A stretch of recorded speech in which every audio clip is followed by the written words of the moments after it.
Hai, aku Intan dari Bumi Panji akan cerita satu fenomena terkait laki-laki. Panji dalam budaya Jawa sering digunakan untuk memanggil anak laki-laki.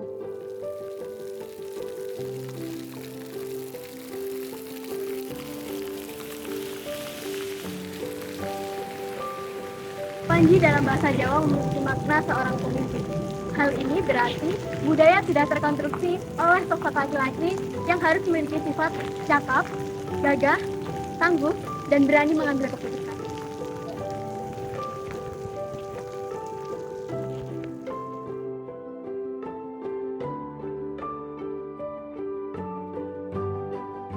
Budaya itu lambat laun menjadi standar kelelakian masa kini. Padahal yang kita tahu, setiap laki-laki memiliki minat dan kemampuan yang berbeda-beda, sehingga tidak cocok dan dianggap berbeda oleh konstruksi sosial tersebut.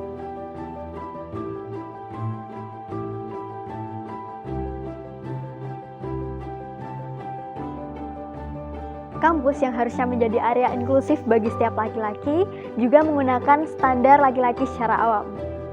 Seringkali mahasiswa laki-laki yang sulit mengambil keputusan dianggap lemah. Ini biasa disebut sebagai toxic masculinity, yang berdampak pada penurunan kesehatan mental, kepercayaan diri, dan prestasi mahasiswa.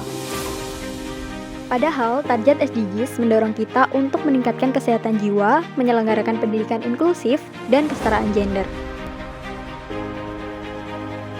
Lalu, sejauh mana sih pengalaman toxic masculinity di lingkungan kampus?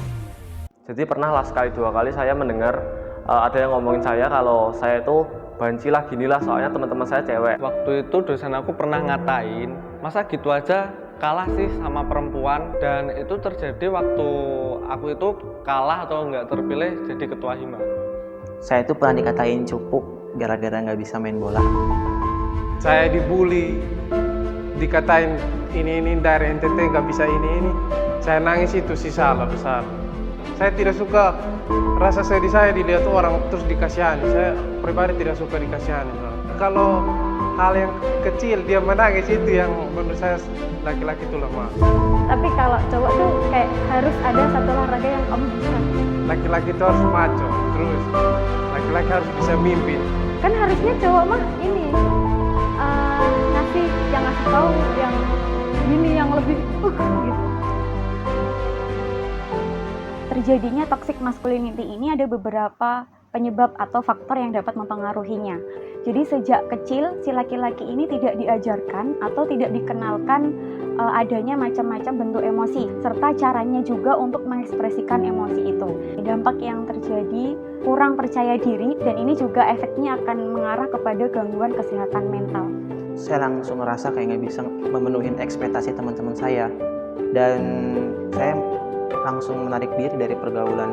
Padahal yang diperlukan dalam kampus itu kan support system. Yang bisa dilakukan yaitu yang pertama dengan terus menjadi diri sendiri, dan kita tidak dianjurkan untuk menghakimi apa yang dilakukan oleh laki-laki di sekitar kita. Pada akhirnya ya saya harus bisa nerima diri saya kalau saya itu ya emang nggak bisa main bola, dan harus bisa nerima bercandaan teman-teman dengan kepala dingin. Harapannya ya semoga nggak terjadi lagi kepada korban, soalnya kasihan sih sama korbannya kalau terjadi kayak gitu. Seharusnya sih kalau misalkan ada orang lain yang lihat cowok pakai baju pink lemah, cowok suka nangis lemah, menurutku yang salah ini sih, yang ngatain. Kan kita setiap orang punya kebebasan berekspresi. Memang bentukan budaya dan tekanan sosial menjadi perhatian kita saat ini. Kita sebagai generasi muda harus bisa menciptakan lingkungan yang inklusif dan minim tekanan sosial untuk menghasilkan generasi yang sehat jiwa dan berprestasi. Sebetulnya mengekspresikan, meluapkan, dan juga melepaskan emosi negatif itu adalah hal yang wajar, hal yang manusiawi, dan itu tidak salah.